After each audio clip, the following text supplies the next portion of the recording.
आज सकाळी उठून पहिला सगळ्यांना नाश्ता बनवून दिला आणि त्यानंतर जेवणाच्या तयारीला लागले.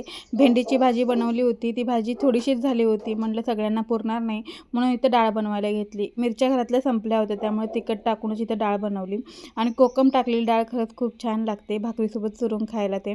भात तर आमच्या घरात कोण खात नाही त्यामुळे भात मी काय बनवत नाही. सगळ्यांचा नाश्ता झाला होता आणि सगळेजण आपापल्या कामाला पण गेले होते. नाश्ता करायची मी एकटीच बाकी होते. भांडी रिकामी करताना मी थोडासा दलिया खाऊन बघितला आणि खरंच खूप छान दलिया झाला होता. त्यानंतर मग मी बाहेर आले. बाहेर बघितलं तर बाहूने इथं कचरा जाळायला घेतला होता.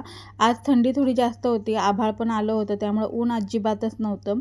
तर लगेचच मीही घरातला जो काही कचरा होता तो आणून पेटवायला टाकून दिला. म्हणजे आणि इथं बघा चिक्कूच्या झाडाला एवढे चिक्कू लागलेले आहेत आणि हे चिक्कू एकदम गोड आहेत. चिक्कू हे माझ्या आवडत्या फळांमधलं एक फळ आहे आणि एवढे चिक्कू या गेल्या काही वर्षामध्ये खाल्लेत की ते चिक्कू म्हटलं तरी नको वाटतं. तरीही आपल्या झाडाचे असतात म्हणून आपल्याला खावंच लागतं. त्यानंतर घरात आले आणि मग गरमागरम भाकरी बनवल्या. चला तर मग आजचा व्हिडिओ इथेच संपवते.